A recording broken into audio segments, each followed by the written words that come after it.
Good morning, fam. Out here with my coffee early in the morning. Gotta start that day with a good cup of Joe and a nice joint. Already did the joint part.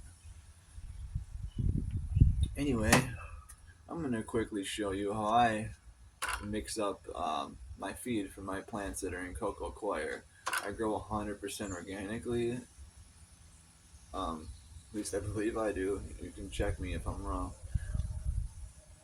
So, the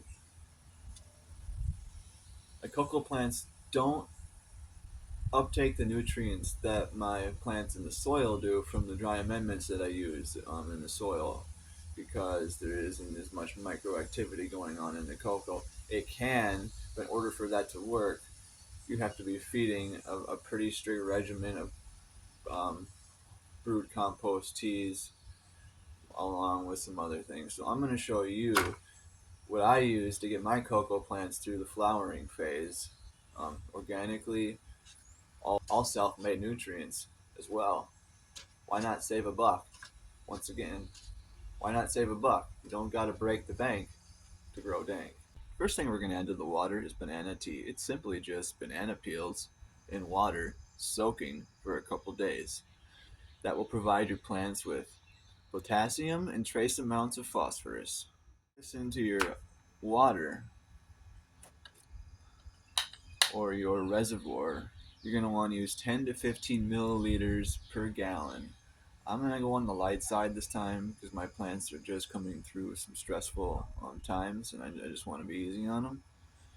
I recommend ordering one of these off Amazon. It's a 100 milliliter syringe. It's really, really helpful for measuring out nutrients quickly, keeping your hands clean. So I got about 4 gallons here. So we're going to do 4 times. We'll do about 40. It should be 40. So we'll do 45 milliliters. That's still on the low end.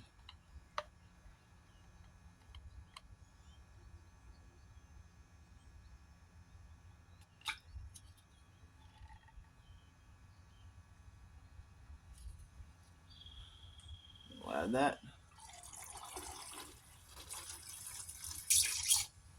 The next ingredient to my feed is liquid calcium. This is made out of eggshells ground up, and then you let it sit in vinegar, and the vinegar pulls out the calcium, and then you strain it off and you use it. Um, I recommend between a half teaspoon to a teaspoon. I'm gonna do a half teaspoon per gallon. I recommend I recommend a half teaspoon to teaspoon per gallon of water. This thing is awesome too. It's a teaspoon thing that adjusts.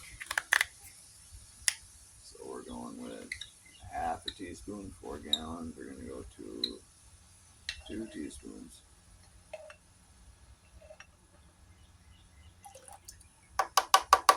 Now usually you wouldn't want to feed calcium and magnesium at the same time as the plant's going to compete for the nutrient uptake of both.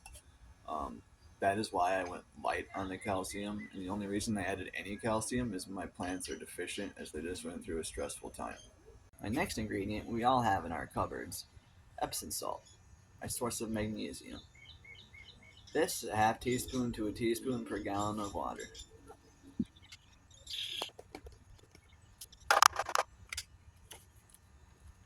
Now we want to give that a good stir.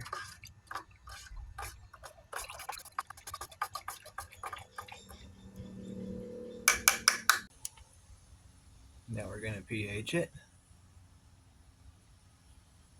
I'm aiming around 6.0 to 6.1 with cocoa.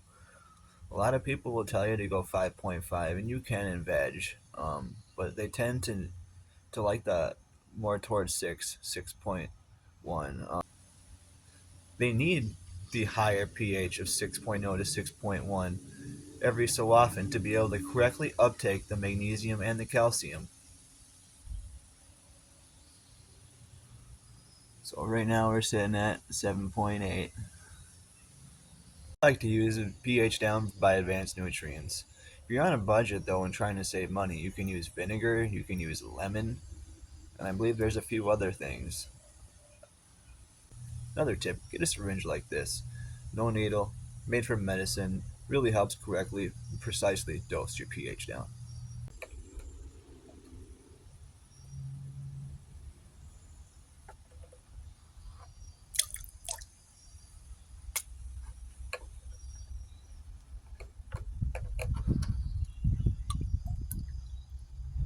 Go back in for a check.